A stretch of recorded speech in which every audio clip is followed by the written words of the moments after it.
ബോബി ചെമ്മണ്ണൂരിൻ്റെ അറസ്റ്റുമായി ബന്ധപ്പെട്ട് ബോബി ചെമ്മണ്ണൂർ കാണിച്ചതിനേക്കാൾ ഏറ്റവും വലിയ ക്രൈം കാണിച്ചിരിക്കുന്നത് മലയാളികളുടെ സോഷ്യൽ സെലിബ്രിറ്റിയായ രാഹുൽ ഈശ്വറാണ്.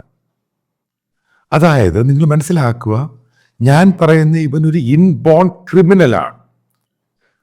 കാരണം കേരളത്തിൽ എന്തൊക്കെ ക്രൈം നടക്കുന്നുണ്ട്, ആ ക്രൈമിന് അനുകൂലമായിട്ട് അത് ചെയ്തവർക്ക് വേണ്ടി ടെലിവിഷൻ ചാനലിൽ വന്നു മറ്റുള്ള സോഷ്യൽ മീഡിയ പ്ലാറ്റ്ഫോമിൽ കൂടെ അവർ ചെയ്തതിനെ ന്യായീകരിക്കുകയും അതിൻ്റെ വിക്ടിംസ്, അതായത് ഈ പറയുന്ന അനുഭവിച്ചവർക്ക്, അതായത് വല്ലാത്ത രീതിയിലുള്ള ഇപ്പോൾ റേപ്പ് കേസ്, നടി ആക്രമിക്കപ്പെട്ട കേസിൽ അതിൽ ദിലീപിന് വേണ്ടി ഏറ്റവും കൂടുതൽ വാദോരാത് പറയുന്നത് ഈ ബോൺ ക്രിമിനലായ ഈ രാഹുൽ ഈശ്വറാണ്. എന്ത് നടപടിയാണ് ഗവൺമെൻറ് എടുത്തത്? ഇപ്പോൾ ഏറ്റവും ലേറ്റസ്റ്റ്, അതായത് ഈ ഹണി റോസിൻ്റെ ഇഷ്യൂ എടുക്കാം. അവരൊരു കംപ്ലൈൻറ്റ് കൊടുക്കുന്നു, അവർ തന്നെ മീഡിയയോട് പറയുന്നു എൻ്റെ പേരും നിങ്ങൾ അതിൻ്റെ അത് പറയണം, പേര് മറച്ച് വെക്കണ്ട. പോലീസ് വളരെ പ്രോആക്റ്റീവായിട്ട് നടപടിയെടുത്തു. എഗ്രീഡ്. എന്താണ് രാഹുൽ ഈശ്വർ പറഞ്ഞ സ്റ്റേറ്റ്മെൻറ്റ് നിങ്ങൾ കണ്ടു കാണും. അതായത് ഈ പറയുന്ന ഹണി റോസിൻ്റെ വസ്ത്രം, അവരണിയുന്ന വസ്ത്രം ശരിയല്ല, അതിനെപ്പറ്റി കേരളത്തിൽ മുഴുവനും കംപ്ലൈൻ്റ് ഉണ്ട്. ആലോചിച്ച് നോക്കുക, ഇത് ഇന്ത്യ എന്ന് പറയുന്ന ബനാന റിപ്പബ്ലിക് അല്ല. എന്നിട്ട് ഇയാൾ പറഞ്ഞു, നിങ്ങൾ കേട്ടു അടുത്ത വാക്ക്, അതായത് ഹണി റോസിന് അറിയത്തില്ല ഞാൻ ലോയറാണ്, എനിക്ക് ലോയർ, ഇവൻ എന്ത് പറഞ്ഞാൽ എന്തുവാ. ഇപ്പം ഇന്ത്യയുടെ ലോ എന്ന് പറയുന്നത്, ഇന്ത്യയുടെ കോൺസ്റ്റിറ്റ്യൂഷണൽ ലോ എന്ന് പറയുന്നത് എല്ലാവർക്കും ഒരേപോലെ തന്നെയാണ്. അതിൽ ഏറ്റവും ക്രിമിനൽ എന്ന് പറയുന്നത്, ഞാൻ വീണ്ടും ആവർത്തിക്കുന്നു, ഈ പറയുന്ന ദിലീപല്ല, ഈ പറയുന്ന ബോബി ചെമ്മണ്ണൂരല്ല, ഈ പറയുന്ന രാഹുൽ ഈശ്വറാണ് ഏറ്റവും വലിയ ക്രിമിനൽ. കാരണം ഈ വിക്ടിംസിന് എതിരായിട്ട്, അതായത് അവർ വസ്ത്രധാരണം ശരിയല്ല, അത് ശരിയല്ല, ഇത് ശരിയല്ല, അവരെപ്പറ്റി പരക്കെ ഇങ്ങനെ അഭിപ്രായമുണ്ട്. അപ്പം അങ്ങനെയാണെങ്കിൽ ഈ മുസ്ലിം സ്ത്രീകൾ ഈ ചാക്കൊക്കെ ഇട്ടുകൊണ്ട് നടക്കുന്നുണ്ട്. അപ്പോൾ അതിനെപ്പറ്റി ഇവനെന്തോ ഒരു ഒരക്ഷരം മിണ്ടാത്ത. അപ്പം ഇയാൾക്കും ആ ഒരു ധാരണയാണ്. ഇന്ത്യ എന്ന് പറയുന്നത് മാറിക്കൊണ്ടിരിക്കുന്ന രാജ്യം, ഇന്ത്യയിലെ സ്ത്രീകളും മാറിക്കൊണ്ടിരിക്കുകയാണ്. അവരുടെ ലൈഫ് സ്റ്റൈൽ മാറുന്നു, വസ്ത്രരീതി മാറുന്നു, എല്ലാം മാറുന്നു. ഞാൻ കണ്ടെടുത്തോളം അവർ പ്രോപ്പറായിട്ടുള്ള വസ്ത്രം ധരിക്കുന്നത്. അവരൊരു സെലിബ്രിറ്റിയാണ്, മൂവി സ്റ്റാറാണ്, അവർക്ക് അതിൻ്റെ രീതിയിലുള്ള വസ്ത്രങ്ങൾ ധരിക്കണം. ഇപ്പോൾ സോഷ്യൽ മീഡിയയിൽ പല പെൺകുട്ടികളും ഇട്ടിരിക്കുന്ന വസ്ത്രം എടുത്ത് അത് ഇൻസ്റ്റയിലും ഒക്കെ ഇട്ടിരിക്കുന്ന ഫോട്ടോകളിൽ നിന്ന് കണ്ടു കാണും. കാരണം അത് അവരുടെ പ്രൊഫഷൻ്റെ ഭാഗമായിട്ടുള്ള സംഭവമാണ്. അത് ഇത്രമാത്രം മോശമായ രീതിയിൽ, അതും കേരളത്തിലെ ഈ ടെലിവിഷൻ ചാനലൊക്കെ വലിയ സംഭവമാക്കിയിട്ടാണ് ഈ രാഹുൽ ഈശ്വർ എന്ന് പറഞ്ഞ ക്രിമിനലിന് ഇതേപോലെ സ്പേസ് കൊടുത്തിരിക്കുന്നത്. ഇവിടെയാണ് പോലീസ് സുവോബോട്ടോ കേസ് എടുത്തിട്ട് രാഹുൽ ഈശ്വറിനെ അറസ്റ്റ് ചെയ്യണം. കാരണം ഇവൻ പഠിച്ചിരിക്കണം, ഇവനെ ശരിക്കും ഒരു പാഠം പഠിപ്പിക്കണം. അതിന് പോലീസാണെങ്കിലും പിണറായി അഡ്മിനിസ്ട്രേഷൻ തയ്യാറാകണം. ഇനി അതേപോലെ തന്നെ രാഹുൽ ഈശ്വറിന് ഇതേപോലെ ക്രിമിനൽസിന് അനുകൂലമായിട്ട് മീഡിയയിൽ വന്ന് ഇതേപോലെ കൊടുക്കാൻ നേരത്ത്, ബൈറ്റ് കൊടുക്കാൻ നേരത്ത് ഇതേപോലെ അഭിപ്രായം പറയുന്ന സമയത്ത്, അതായത് ഈ പറയുന്ന വിക്ടിംസിനെ പൂർണ്ണമായിട്ടും അവഹേളിക്കുന്ന രീതിയിലുള്ള പ്രസ്താവന നടത്തുകയാണെങ്കിൽ, എനിക്കറിയത്തില്ല പിണറായി അഡ്മിനിസ്ട്രേഷനിലും പോലീസിന് അറിയുമോ, ഈ ഓരോ ചാനലിൽ ലൈസൻസ് കൊടുക്കുമ്പോൾ information and broadcasting ministry guide line കൊടുത്തിട്ടുണ്ട്, എന്തൊക്കെയാണ് ചെയ്യാവുന്നത്, എന്തൊക്കെയാണ് പറയാവുന്നത്.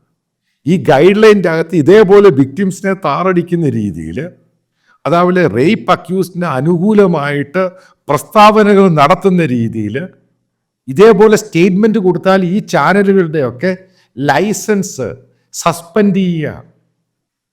ഇതൊക്കെ ഇന്ത്യയിൽ ഈ ലോ ഒക്കെ ഉണ്ട്. അപ്പം ഇത്രയും നാൾ നിങ്ങൾ ആലോചിച്ച് നോക്കുക, ഞാനിത് ഇഗ്നോർ ചെയ്ത സംഭവമാണ്.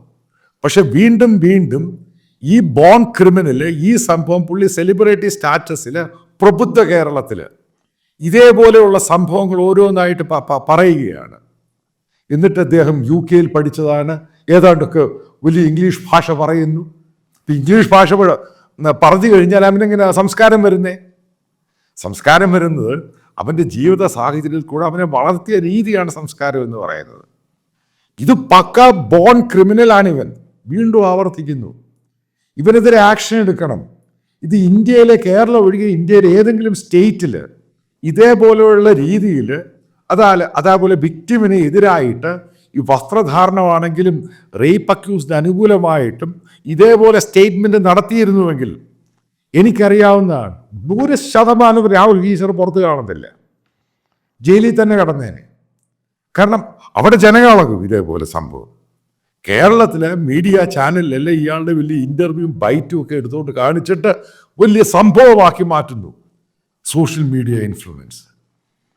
അതേപോലെ ഗവൺമെൻറ്റിന് ചെയ്യാവുന്ന, പോലീസിന് ചെയ്യാവുന്നത് ഇതേപോലെ ഏതെങ്കിലും യൂട്യൂബ് ചാനൽ ഇതേപോലെ രീതിയിൽ, അതായത് റേപ്പ് വിക്ടിമിന് അതേപോലെ സെക്ഷൽ അസോൾട്ട് വിക്ടിംസിനെതിരെ അവരിതേപോലെ പ്രശ്നം മറ്റുള്ള ചാനൽ നടത്തുവാണ്, യൂട്യൂബ് ചാനൽ. ഈ പറയുന്ന യൂട്യൂബിനകത്ത് ഗൈഡ് ലൈൻസ് ഉണ്ട്, കൃത്യമായ ഗൈഡ് ലൈൻസ് ഉണ്ട്. അവർക്കിത് പ്രോപ്പറായിട്ട് മോണിറ്റർ ചെയ്ത് കത്തെഴുതുവാണെങ്കിൽ സൈബർ വിങ് ഇതിൻ്റെയൊക്കെ ഇതിൻ്റെ സബ്സ്ക്രിപ്ഷൻ മുഴുവനെടുത്ത് ദൂരെ കളയുക അവർ. കാരണം മനസ്സിലാക്കുക, ഇത് ഇന്ത്യയുടെ ലോയിൽ പ്രവർത്തിക്കുന്നതാണ് ഈ സോഷ്യൽ മീഡിയ മുഴുവനും ഇന്ത്യയിലുള്ളത്. ഇതിനകത്ത് അമേരിക്കൻ ലോയും വളരെ സ്ട്രിക്റ്റ് ആണ്. ഇതെല്ലാം ഫ്രീഡം ഓഫ് സ്പീച്ച് ഉണ്ടെങ്കിൽ തന്നെ ഇവിടെ ഏറ്റവും പ്രധാനമുള്ളത്, കാരണം രാഹുൽ ഈശ്വറിനെ പോലെ ഒരാൾ ഇങ്ങനെ വന്ന് അയാൾക്ക് ഇത്രമാത്രം പ്രാധാന്യം കൊടുത്ത് മീഡിയയിലും സോഷ്യൽ മീഡിയയിലാണെങ്കിലും യൂട്യൂബിലാണെങ്കിലും സാറ്റലൈറ്റ് മീഡിയയിലും കൊടുക്കുമ്പോൾ മനസ്സിലാക്കേണ്ട രാഹുൽ ഈശ്വറിനെ പോലെ 100 കണക്കിന് ആളുകൾ വരും. അത് വലിയ തലവേദനയായിട്ട് മാറും. കാരണം പിന്നീട് നിങ്ങൾ ആലോചിക്കുക, എങ്ങനെയാണ് ഒരു സ്ത്രീ പോയി കംപ്ലൈൻറ്റ് കൊടുക്കുന്നത്? ഇപ്പം ഹണി റോസ് കംപ്ലൈൻറ്റ് കൊടുത്തു, പോലീസ് ആക്ഷൻ എടുത്തു, അപ്പോഴത്തേക്ക് ഈ സാധനം കയറി അങ്ങ് വരികയാണ്. ഇവനെ അടിച്ചൊതുക്കേണ്ടത് അടിച്ചു തന്നെ ഒതുക്കണം. ഇതിനകത്ത് ഹണി റോസിൻ്റെ കംപ്ലൈൻറ്റ് ആവശ്യമൊന്നുമില്ല. പോലീസിന് നേരിട്ട് കേസെടുക്കുക, ഈ ക്ലിപ്പിങ്സ് എല്ലാം കണ്ടിട്ട്. അത് സ്ട്രിക്റ്റായിട്ട് കേസെടുക്കണം, നല്ല പ്രൊവിഷൻ വെച്ച് തന്നെ എടുക്കണം. ഇവർ കുറച്ച് നാളത്തേക്ക് ഇറങ്ങരുത്, ഇവൻ്റെ വാ മൂടണം. അതേപോലെ സ്ട്രിക്റ്റായിട്ടുള്ള ആക്ഷനും എടുക്കണം. നമ്മൾ കയറി ഇറങ്ങണം. വലിയ ലോ ഉണ്ട്, അതുണ്ട്, ഇതുണ്ടെന്ന് പറയുന്നതനുസരിച്ച് നിങ്ങളിത് മാറിക്കൊടുക്കുന്നതാണ് പ്രശ്നം. അത് നമ്മുടെ നീതിന്യായ വ്യവസ്ഥയും ഇവിടുത്തെ പോലീസിൻ്റെ വ്യവസ്ഥയും ലോ ആൻഡ് ഓർഡറിനെയും ഇവിടെ നിലനിൽക്കുന്ന നിയമങ്ങളെ മുഴുവനും ബ്രേക്ക് ചെയ്യുവാണ് ഇവൻ ആരായാലും എന്താ, ആക്ഷൻ എടുത്തേ മതിയാവത്തുള്ളൂ. ഇത് മാത്രമല്ല, നിങ്ങളെടുത്ത് നോക്ക് എത്രമാത്രം ഇതേപോലെ ഹീനമായ കേസുകളിൽ വിക്ടിംസിനെ താറടിക്കുകയാണ്. പിന്നീടും പോലീസും മിണ്ടാതിരിക്കുന്നു. ഇവിടെയാണ് പിണറായി വിജയൻ ഏറ്റവും മോശമായ പോലീസ് മന്ത്രി എന്ന് ഞാൻ പറയുന്നത്. എത്ര ഇഷ്യൂസാണ് ഉണ്ടാകുന്നത്, എന്ത് ആക്ഷനാണ് എടുക്കുന്നത്? പബ്ലിക് മീഡിയ, ഈ സാറ്റലൈറ്റ് മീഡിയയിലും സോഷ്യൽ മീഡിയയിലും യൂട്യൂബിലും എങ്ങനെ പറഞ്ഞുകൊണ്ടിരിക്കുകയാണ്. ഇവരെ പുറമെ വെളിച്ചം കാണിക്കാത്ത രീതിയിൽ ഒതുക്കിയേക്കണം. കാരണം ഇവൻ എവിടെയോ പോട്ടെ, ഇവൻ ഇന്ത്യക്ക് പറ്റിയ ആളേ അല്ല. ഇവന് തലയ്ക്ക് എന്തെങ്കിലും അസുഖം ഉണ്ടെങ്കിൽ പോയി ട്രീറ്റ് ചെയ്യാൻ പറയും. ഇത് പോലീസ് കസ്റ്റഡിയിൽ പോയി ട്രീറ്റ് ചെയ്യുന്നത് ഏറ്റവും നല്ലത്. കാരണം ഇവന് സാമൂഹിക ദുരന്തമാണിവൻ. ഇത് കൃത്യമായിട്ട് ആക്ഷൻ എടുക്കണം. ഇത് ജനങ്ങൾ വല്ലാതെ പ്രശ്നമായി ഇവൻ്റെ ഓരോ ഇത് കാണുമ്പോൾ. ബോബി എന്ന് പറയുന്നത് ഒരു വട്ട പിടിച്ചൊരു സാധനമാണ്. എന്തൊക്കെയാ ചെയ്യുന്ന ആൾക്കാർക്ക് പോലും അറിയത്തില്ല. അതിനെ പൂർണ്ണമായിട്ട് അനുകൂലിക്കുന്നു. So sad. ഇവരെതിരെ ആക്ഷൻ എടുത്തേ മതിയാവത്തുള്ളൂ. ഇത് രാഹുൽ ഈശ്വറിനെ പോലെയുള്ള ഒരാൾ അല്ലെങ്കിൽ ഇതേപോലെ ഉണ്ടാകും. അതേപോലെ തന്നെ വിക്ടിമിനെ അവഹേളിക്കുന്ന രീതിയിൽ പല വീഡിയോകളൊക്കെ വന്നു കഴിഞ്ഞാൽ അവർക്കെതിരെ ആക്ഷൻ എടുക്കണം, നിർബന്ധമായിട്ട് ആക്ഷൻ എടുക്കണം. ഇത് ഈ രാജ്യത്തിൻ്റെയും ഈ സ്റ്റേറ്റിൻ്റെയും ഈ ജനങ്ങളുടെ ആവശ്യമാണ്. അല്ലെങ്കിൽ പിന്നെ ഒരു ബനാന റിപ്പബ്ലിക് ആയി പോകും.